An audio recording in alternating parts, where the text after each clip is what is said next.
हमारा पैर टूट गया। मुझे बहुत हंसी आई। चालू तो उन्होंने तो पता नहीं क्या समझा, पर मुझे इसलिए हंसी आई, मगर देखो इस मूर्ख को भगवान पे शक कर रहा है, हनुमान जी पे शक कर रहा है।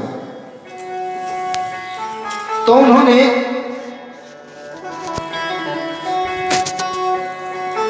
मैं बोला सेठ जी को कि चलो आप जब गिरे तो स्कूटर आपके पैर में गिर गया सेठ जी, अगर ये स्कूटर आपके गले पे गिर जाता तो आपके गले में गिर जाता जब क्या करते? तब तो बोले बताने भी नहीं आते मेरे पास, तब तो बताने भी नहीं आते। ये तो भगवान की कृपा है, भगवान की कृपा हुई कि इतना बड़ा संकट आपका पैर टूट के ही कट गया। कहने का मतलब कि भक्त जो होता है ना, उसको दुख इसलिए मिलता है, दुख इसलिए मिलता है जैसे कहीं बहुत भक्ति करते हैं, वहां बहुत रोग हो गए, बहुत दर्द रहता है पैरों में, घुटनों में, सर में, फलाने ठिकाने, वो इसलिए रहता है। आप विश्वास करो, आप स्वयं सोचो माताओं, आप भी सभी लोग, यदि भगवान आपको कोई और योनि दे दे, आपको श्वान की, कुत्ते की योनि दे दे भगवान, मान लो दे दिया, और तुम्हारा पैर, आपका पैर टूट जाए, कट जाए, आप कैसे खींचोगे ये बताओ? कोई सेवा करने वाला मिलेगा? कोई नहीं मिलेगा ना। और मनुष्य रूप में यदि आपका पैर टूट जाए तो आपके कह कितने बेकार हैं, पुत्र या बहू सेवा जरूर करेंगे, शर्म से करेंगे, कोई ना कोई तो करेगा। तो भगवान भक्त को मनुष्य रूप में दुख देता है, और आताताई राक्षसों को अन्य योनियों में, जिसमें कोई ये भी पूछने वाला नहीं रहता कि टेबलेट लोगे कि पट्टी बांधो कि दवाई दो, हॉस्पिटल ले चलो, उस योनि में दुख देता है। ये ध्यान रखना।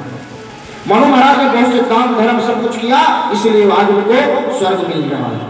मनु जी को इससे संतुष्टि नहीं हुई, क्योंकि सगुण उपासक मोक्ष नहीं। जो सगुण, जो ब्रह्म को, शरीर रूपी ब्रह्म को देख लेते हैं, राम जी को, कृष्ण जी को, उन्हें मोक्ष नहीं चाहिए, उन्हें स्वर्ग भी नहीं चाहिए। वो तो ये चाहते कि बस जब प्रभु का जन्म हो तो हमारा भी, अगर द्वापर में हो तो मथुरा में हो जाए, त्रेता में हो तो अयोध्या में हो जाए, या चित्रकूट में कोल की रात बना दे, भील बना दे, बानर बना दे, कुछ भी बना दे, पर बोले दर्शन प्रभु के हो जाए। इसमें वो इसलिए तपस्या करते हैं सब भक्त लोग। भगवान अपने धाम को चले गए, मनु और शत्रुपा दोनों महाराज स्वर्ग को जा रहे हैं। कुछ दिन तक स्वर्ग में रहा, और इसके बाद गुणापुर महाराज क्षय हो गया, नीचे आ गए। तो कैसे अदित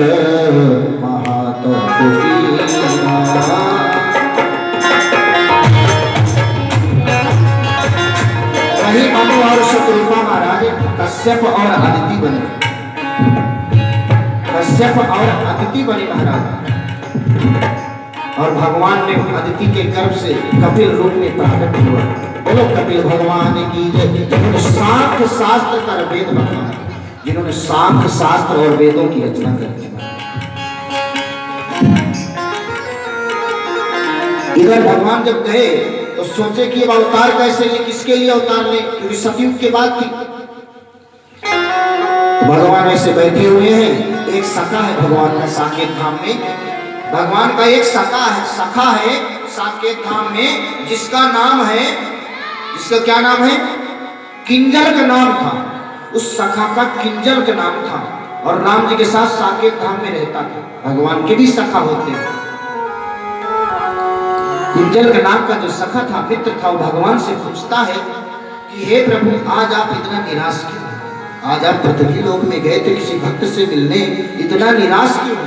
बोले क्या करूं किंजल, निराश की बात यह है कि मैंने उस भक्त को वरदान दिया कि मैं पुत्र रूप में आऊंगा। तो बोले पुत्र रूप में कैसे जाऊं, किस कारण जाऊं? सब में चल रहा है, सब कुछ धर्म ही धर्म है, अधर्म ही नहीं। भगवान ने बहुत सोचा, तो किंजल के कह रहा प्रभु मैं आपकी कोई अगर मदद कर सकूं, क्योंकि जो न मित्र दुख होई दुखारी, नहीं विलोकत मातक। जिसने अपने मित्र के दुख में दुखी नहीं हुआ, कहते उसका मुंह देखने से, उसका मुख देखने से, उसका चेहरा देखने से करोड़ों गौ हत्या के समान पाप लगता है। जो न मित्र दुख होई दुखारी, नहीं विलोकत पातक भाग। बोले मैं आपका मित्र हूं प्रभु, आपकी कोई सहायता कर सकता हूं। बोले तू मेरी सहायता करेगा किंजल? राम जी ने कहा।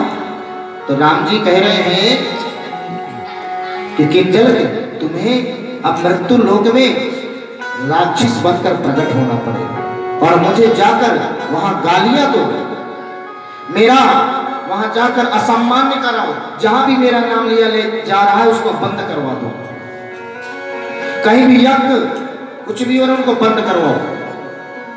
किंजल ने कहा प्रभु मैं आपका दास हूं, आपका मित्र हूं, दिन रात आपका स्मरण करता हूं, आपके दर्शन करने से ये चीजें तो कभी मन में भी नहीं आती, आप कह रहे हो मैं जाकर राक्षस बन जाऊं?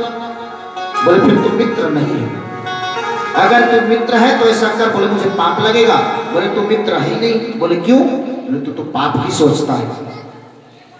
मित्र जब मित्र गुरु पितु माता जो कहते हैं तो बिना ही विचार करें शुभ जान।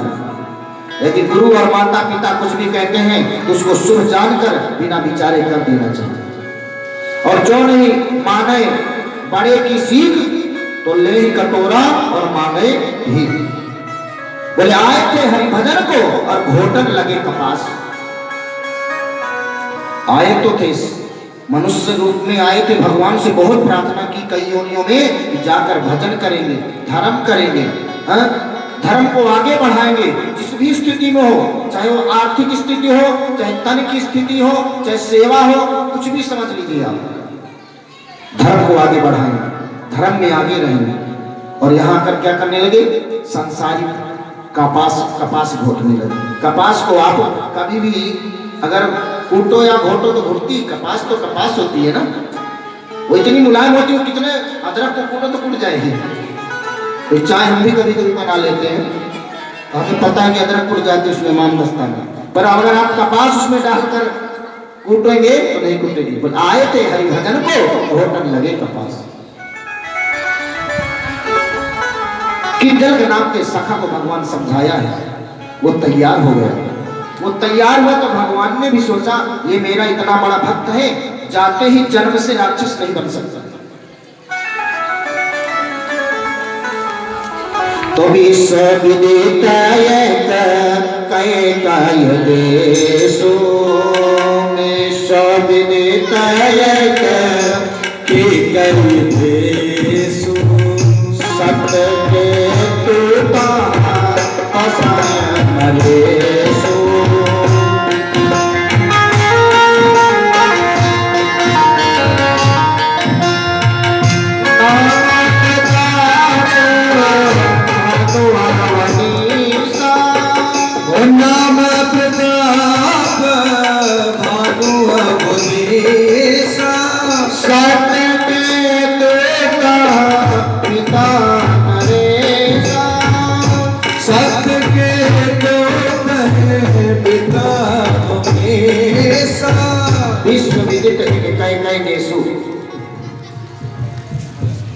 विश्व विदित एक कैकेयी देशु और सत्य केतु कहां बसे नरेशु।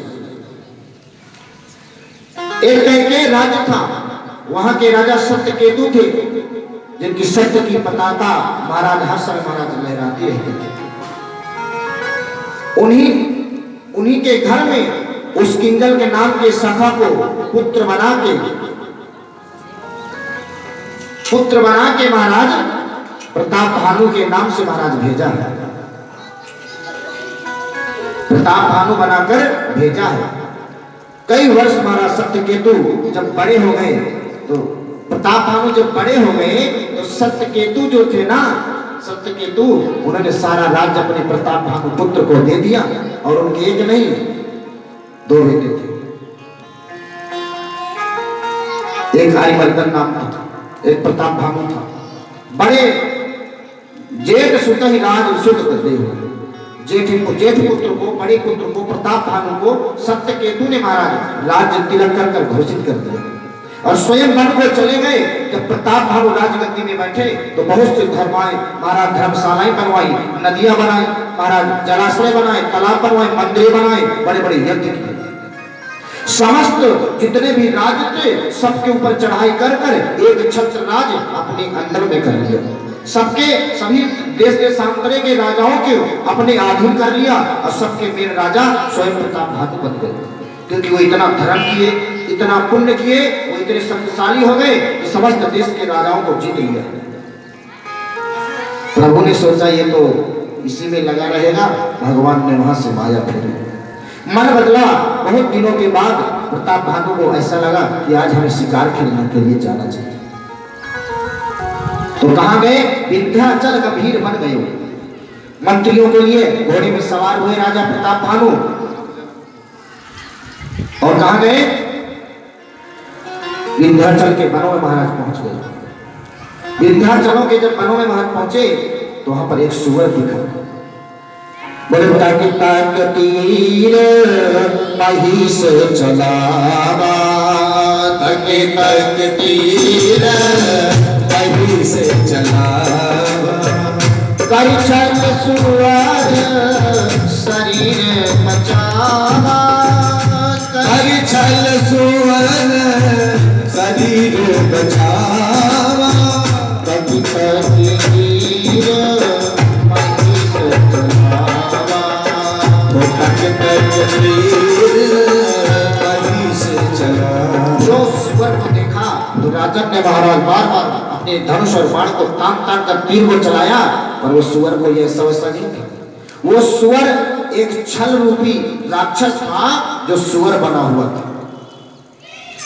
उसने राजा को आगे आगे भागता गया, राजा पीछे पीछे उस सुअर के, और भागते भागते भागते भागते घोर जंगलों में महाराज ले गया। समस्त जो मंत्री थे, जो सैनिक थे, वो पीछे रह गए। भागते भागते जब राजा ने महाराज दूर चला गया, वहां पर वो जो सुअर था वो विलीन हो गया। देखो तो मायावी था।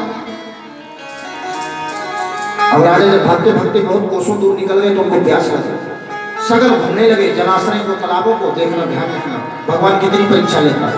जिसने अपने जीवन में सदा जलाशय, तालाब, सरोवर बनवाए, कुआं बावड़ियां खुदवाई, आज वह राजन प्यासा है, उसको पानी नहीं मिल रहा। प्रभु की लीला। घूमते घूमते मंत्री तो बहुत दूर छूट गए, वो जाकर वापस चले आए, राजा मिल ही नहीं रहा, खोज रहे और कहीं महाराज। यहां पर महाराज आए हैं, एक कपटी मुनि का आश्रम है। वो कपटी मुनि कोई और नहीं था, उसी से हारा हुआ एक राजा था, प्रताप भानु से हारा हुआ एक राजा था। अपने प्रतिशोध का, अपने हार का प्रतिशोध लेने के लिए वहां पर आश्रम में बैठा। प्रताप भानु वहां आया, वहां महाराज बैठा। प्रताप भानु आसन दीन अस्त रवि जानो। जो प्रताप भानु जिसका नाम है और सत्यकेतु की संतान है, ध्यान रखना, जिसके पिता का नाम सत्यकेतु, जो सत्य की पताका सदा फहराते हैं, और जिसका नाम स्वयं प्रताप भानु है। प्रताप भानु जिसका प्रकाश सूर्य के समान हो, जिसका ऐश्वर्य शक्ति भगवान सूर्य के समान हो, उसको कपटी मुनि बैठने के लिए कब बोल रहा है अपने पास? आसन दीन अस्त रवि जानी। जब भगवान सूर्य डूब रहे थे, भगवान सूर्य जब डूब रहे थे और अंधियारा होने वाला था, चंद्रोदय का उदय था, तो फिर रात्रि में तांत्रिक माया प्रबल हो जाती है, देव माया कम हो जाती है। जो ही महाराज बैठा है राजन प्रताप भानु, उसकी सारी बुद्धि को महाराज अपने बस में कर लिया। उसको राजा से पूछा कौन हो? राजा ने अपना नाम छिपा लिया, क्योंकि पहले जब राजा लोग कभी अकेले हो जाते थे ना, तो अपना नाम नहीं बताते थे, जो बंदी बना लेंगे। राजा बंदी बन गया तो पूरे राज्य को छुपना पड़ेगा राजा को बचाने के लिए। तो राजन अपना नाम छुपाया, तो मुनि तो जानता था नहीं कौन है, क्योंकि उससे हारा हुआ था। तो बोले, हे राजन तुम झूठ बोल रहे हो, तुम प्रताप भानु के मंत्री नहीं हो। राजा ने कहा, हम प्रताप भानु के मंत्री हैं, सचिव हैं। तो कपटी मुनि बोला, आप स्वयं प्रताप भानु हो, नाम प्रताप भानु अवनीसा, सत्यकेतु पिता नरेश। तुम्हारा नाम प्रताप भानु है और तुम्हारे पिता का नाम सत्यकेतु नरेश है, जो कैकेयी देश के राजा है। जो ही महाराज इतना सुना राजन प्रताप भानु ने, तो राजा प्रताप भानु का मन गदगद हो गया।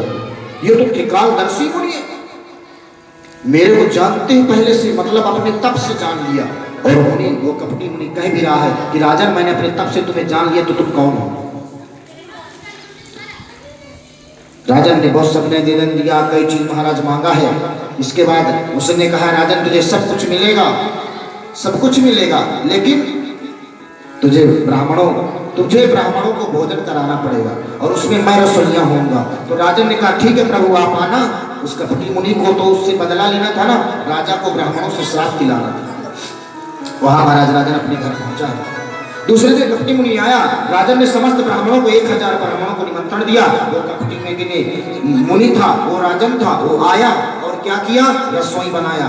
विविध मृगन कर आमिष राधा, अखल एक मांस विप्त साधा। मृगों को मारकर उसने वहां पर भोजन बनाया और बोले ब्राह्मणों को बैठा दो राजन और जाकर परोसो। समस्त ब्राह्मण तो पहले से भूखे थे महाराज। अब भूखा ब्राह्मण तो क्या नहीं करता, बहुत क्रोध आ जाता है ब्राह्मण, जो भूखा रहता है ब्राह्मण। बैठा दिया तो परेशान जाबाही लाग मही पाला, परेशान जाबाही लाग मही पाला, भयनाश नीचे निकाला।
जब लाग मही पाला भई आकाशवाणी नहीं काला। बोले विप्र व्रत उठ ग्रह जाऊ, है बड़ी हानि अन्न नहीं खाऊ।